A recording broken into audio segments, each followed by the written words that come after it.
सैनिकों ने एक अजीब घटना पाई। भूत वास्तव में कारखाने के बाहरी हिस्से में पड़े साधारण से लोहे की बुरादे से रुक जाता है। जैसे ही भूत इन बुरादे के संपर्क में आता है, उसे स्वतः ही परेशान कर देता है, जिससे वह बिल्कुल नहीं चल पाता। सैनिकों का अनुमान है कि यह लोहे का तत्व भूत को रोकने के लिए एक प्रभावी हथियार हो सकता है। इसके अलावा लोहे की बुरादे ने घर को घेरते हुए एक चक्र बना दिया है। जाहिर है कि इसे किसी ने जानबूझकर स्थापित किया है ताकि इस क्षेत्र को भूत से बचाया जा सके।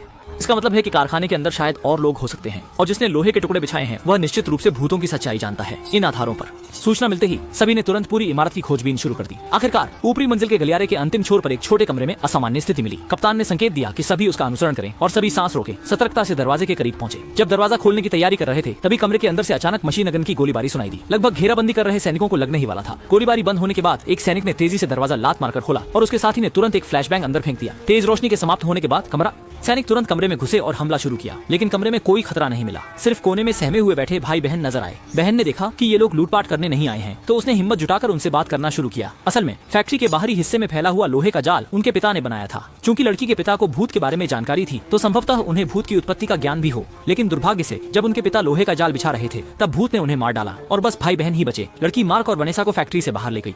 पेलनी अपने पिता के शव वाले कमरे में आई। मार्क ने उसके पिता से एक चीनी मिट्टी का टुकड़ा और परमाणु बिजली घर के स्थान को दर्शाने वाला एक मानचित्र निकाला। लड़की ने बताया कि परमाणु बिजली घर सभी समस्याओं की जड़ है। इस समय संचार कर्मी ने आखिरकार बेस से संपर्क किया और हेलीकॉप्टर और टैंक भेजने की मांग की, लेकिन कारखाने के जटिल वातावरण के कारण हेलीकॉप्टर सीधे लैंड नहीं कर सकता। उन्हें 1 किलोमीटर दूर चौक पर इकट्ठा होना है। लेकिन समस्या यह है कि बाहर के भूत घात लगाए बैठे हैं। बाहर निकले तो यकीनन उनका पूरा सफाया हो जाएगा।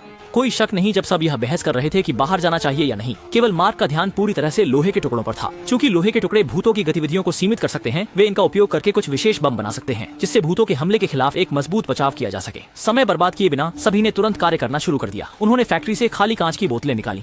गिलास की बोतलों को लोहे के बुरादे से भर दें, फिर उसमें थोड़ी मात्रा में काला बारूद डालें, फिर टेप से बोतल का मुंह साधारणतः बंद कर दें। अंत में ग्रेनेड का स्विच खोलें और उसे बंद बोतल में डाल दें। बस इस तरह एक साधारण लोहे के कणों वाला डर्टी बम तैयार हो गया। अनुभवी कमांडो के लिए इस तरह का देसी बम बनाना बिल्कुल आसान है, यहाँ तक कि